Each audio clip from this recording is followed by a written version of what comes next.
Hello friends, कैसे हैं आप सब। आशा करती हूँ आप सब बहुत मज़े में होंगे और आज की कहानी सुनने के लिए सब बहुत उत्सुक होंगे। तो चलो मेरे संग, आज मैं आपको सागर तट के पास लेकर चलती हूँ। और आपको पता है, मुझे सागर तट बहुत अच्छा लगता है। और ये कहानी है दो दोस्तों की।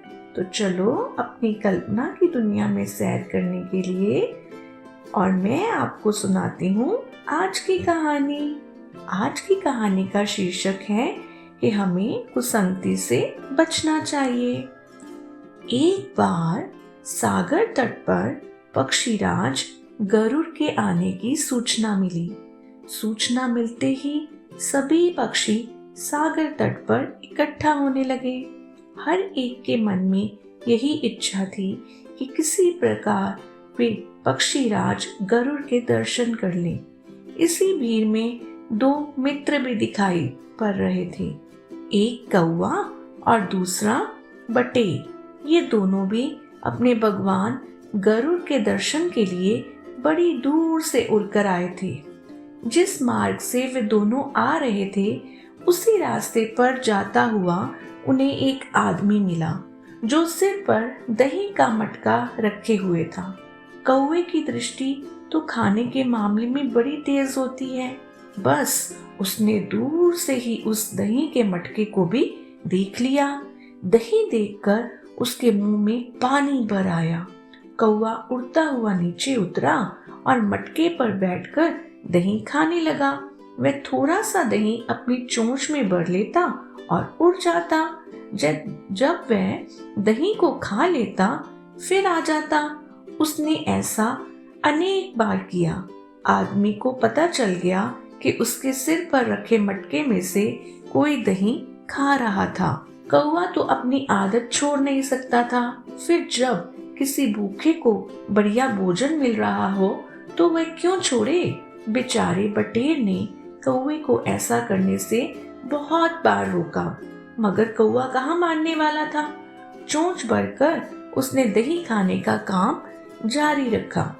दूसरी ओर आदमी भी जान गया कि उसका दही कम हो रहा था, इसलिए उसने दही का मटका सिर से उतारकर नीचे रख दिया और ऊपर देखकर दही चोर को खोजने लगा।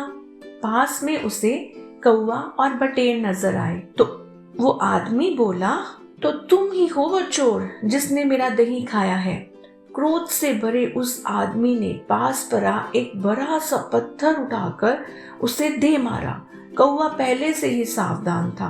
उसने उस पत्थर को अपनी ओर आते देखकर झट से उड़ान भरी और वहां से उड़ गया। उस आदमी का पत्थर बेचारे निर्दोष बटेर को जा लगा और उसको वहां बहुत चोट लग गई। इसलिए तो सब कहते हैं कि किसी भी बुरे आदमी के साथ ना रहो और ना ही कभी उसके साथ कहीं यात्रा पर निकलो। कुसंगति से बचो, नहीं तो बटेर की तरह तुम्हें भी चोट लग सकती है। तो बच्चों, हमें इस कहानी से ये शिक्षा मिलती है कि हमें बुरी संगति से बचना चाहिए और अच्छे लोगों का साथ करना चाहिए। आपको पता है प्यारे दोस्तों, बुरी संगति उस कोयले की तरह होती है जो गर्म हो तो हाथ जला देती है और अगर ठंडा हो तो हाथों को काला कर देता है। जैसे लोगों के साथ हम रहते हैं वैसे हम बनते हैं। इसलिए हमेशा चुनिए अच्छे लोगों का साथ और ना मिले तो अच्छी किताबों को अपना साथी बनाना चाहिए। प्यारे दोस्तों, ये थी आज की कहानी।